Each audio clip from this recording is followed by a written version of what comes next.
when you won with, well, let's start going to funny side. When you bred the Derby winner, then you win the Derby, and then winning with this horse. Well, you know, it's extremely exciting with Funny Side to be for WinStar to be an infancy stage of the farm's history and to be in its third year. That was incredible.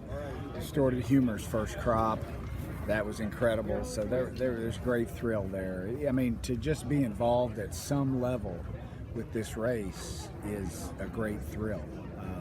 Doesn't matter if you're training, you're breeding, you own the horse. Everybody that's involved that has some type of hand in how one of these horses gets to the Derby feels just very gratified with the win, and it's a great team effort. So, you know, I don't really have it's to think back, is this better than Super Saver? No, it's not better than Super Saver. I mean, it's as good. And the same with Funny Side.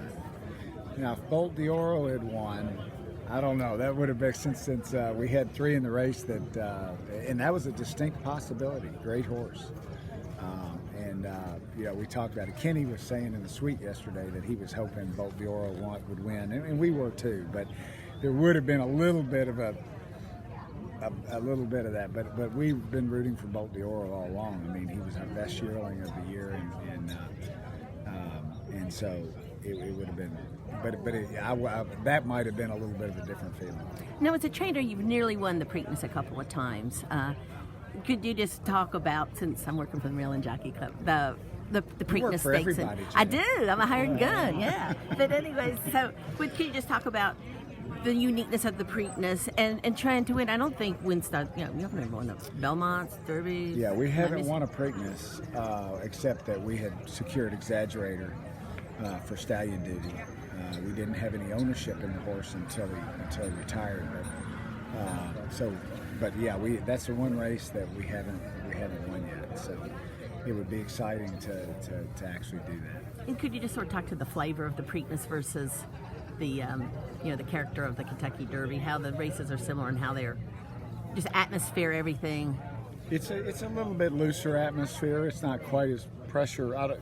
With Justify, it might be you might feel a little more pressure. You might feel the same pressure that you would feel coming into Kentucky with the expectations being so high. But it's a good week in Baltimore. They do a great job of making you feel welcome, and they're excited that you're in town, and they're very accommodating. So it's also kind of a short build-up. For the Kentucky Derby, we've been worrying about this, thinking about it, living and breathing it for 3 months now as you walk through these preps. It's a quick turnaround. This is going to feel like this when Preakness comes a week from Saturday. And as you said, the history is if you have a great horse, he probably wins the Preakness, right?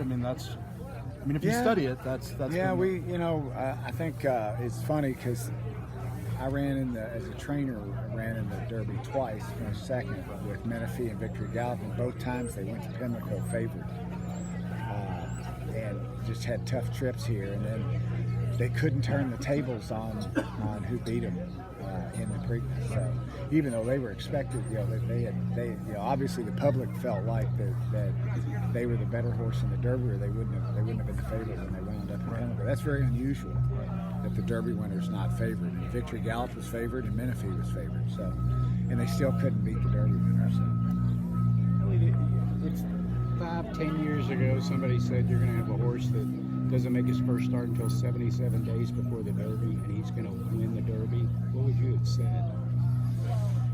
And people are talking about him as a Triple Crown horse as well. Yeah, that's a little premature. Yeah, but just to say 77 days ago, this horse is going to win the Derby. It's a different day with the way horses are managed, trained. It's even, we look at Yoshida yesterday. You wouldn't bring a horse back in a Grade 1 off a 5-month layoff.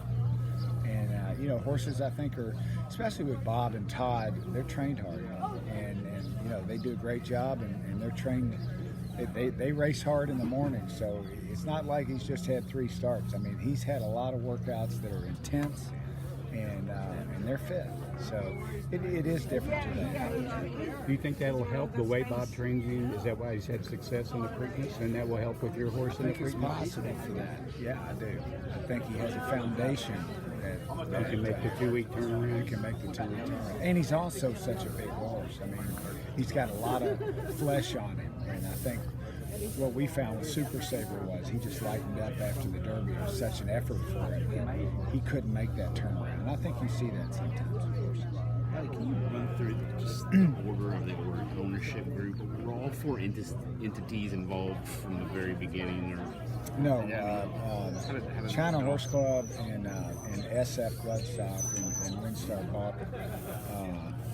bought Justifies a year later, and then Jack Wolf with Starlight came in and bought the racing rights from SF for the. And then we've also sold our part to a piece to South Africa. So SF And that was after he broke his nose. SF is in for the breeding rights, but not the racing, and Starlight has the racing, but not the breeding. Thank you. Okay. Thanks, Elliott.